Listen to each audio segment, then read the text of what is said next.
Democrat Doug Jones has pulled off a major upset in Alabama by defeating Republican Roy Moore in Tuesday's special election, becoming the first Democrat to win election to the Senate from the deeply conservative state in 25 years. "We have come so far and the people of Alabama have spoken," Jones said during a victory speech in Birmingham late Tuesday, but in a late-night speech to supporters, Moore refused to concede. Moore told the crowd that when the vote is this close, it's not over. With 100% of precincts reporting, Jones had 49.9% to Moore's 48.4%. Moore said the campaign was looking into the state's recount provision. Under Alabama law, a mandatory recount takes place if a candidate wins by 0.5% or less. "We also know that God is always in control," he said. Bill Armstead, his campaign chairman, floated a possible recount late Tuesday. Other Republicans, though, already accepted the outcome. In a tweet, President Trump congratulated Jones on his hard-fought victory. "The write-in votes played a very big factor, but a win is a win," Trump said. "The people of Alabama are great, and the Republicans will have another shot at this seat in a very short period of time. It never ends." A Democrat winning the special election for the seat to replace Attorney General Jeff Sessions was seen as just a remote possibility several months ago. Doug Jones, an attorney best known for prosecuting two members of the KKK for the 1963 bombing of the 16th Street Baptist Church in Birmingham, initially wasn't believed to have a realistic chance of winning the seat. Alabama hasn't elected a Democrat to the Senate in 25 years. But Jones, a Birmingham attorney famous for prosecuting the KKK, caught a break after Moore was overwhelmed in recent weeks with multiple allegations of past sexual misconduct. Moore denied the accusations throughout the race. Moore, the former Chief Justice of Alabama's Supreme Court, has faced multiple allegations he pursued romantic relationships with teenage girls while he was in his 30s, accusations that have dramatically shaken up the race. He has denied the claims.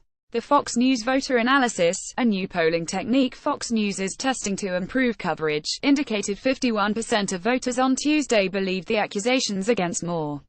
The analysis also showed that 59% of voters thought Jones has strong moral character, while 57% said Moore doesn't. The dramatic Democratic win cuts the GOP's Senate majority from 52 to 51, further dimming Republican hopes of enacting major legislation backed by President Trump. Jones likely won't be seated in Congress until January.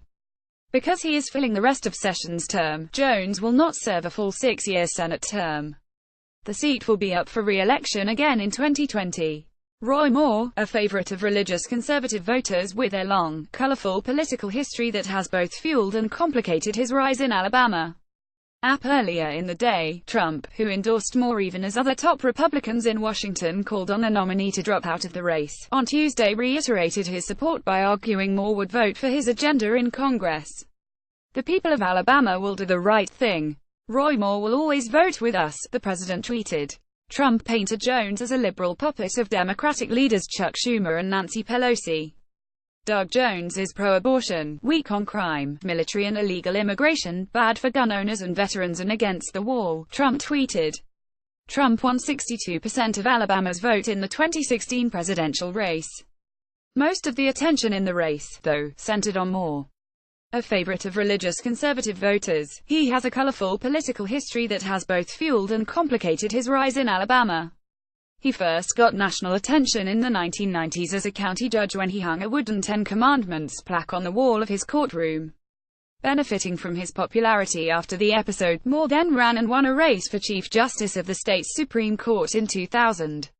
But he was ousted after refusing to remove a 5,280-pound granite Ten Commandments monument from the rotunda of the state judicial building. He resurrected his political career in 2012, getting elected Chief Justice again. But his tenure was short-lived once more in 2016. Moore was suspended as Chief Justice after he directed probate judges not to issue marriage certificates to gay couples. After Sessions' resignation, Luther Strange, the state's former Attorney General, was temporarily appointed to the seat in April before a special election could take place. Strange was appointed by then-Gov. Robert Bentley, who later resigned in the cloud of a scandal. Despite being endorsed by Trump and enjoying the support of a well-funded super PAC connected to Senate Majority Leader Mitch McConnell, Strange went on to lose a runoff to Moore in September. Last month, though, Moore was hit with multiple allegations that he initiated sexual encounters with teenagers when he was a young attorney in the 1970s. McConnell called on Moore to drop out of the race and explored options for either removing Moore from the ballot or backing a write-in alternative. He also suggested Moore would face a Senate Ethics Committee investigation had he won. Colorado Sen. Cory Gardner, the chairman of the National Republican Senatorial Committee, had said the Senate could take the extraordinary step of voting to remove Moore if he had won. Alabama senior Republican Senator Richard Shelby said he didn't vote for Moore and instead wrote in the name of another Republican. Moore, though, never backed down amid the accusations, holding multiple rallies with Trump's former advisor, Steve Bannon, in recent weeks. "I'm not talking about the accusers today," Moore said after arriving at his polling location in Gallant, Alabama, on Tuesday. "I'm talking about this race. The people will answer the allegations this evening with the vote." Fox News Peter Doocy, Willie Inman, Dan Gallo and Fox Business Hillary Vaughn contributed to this report.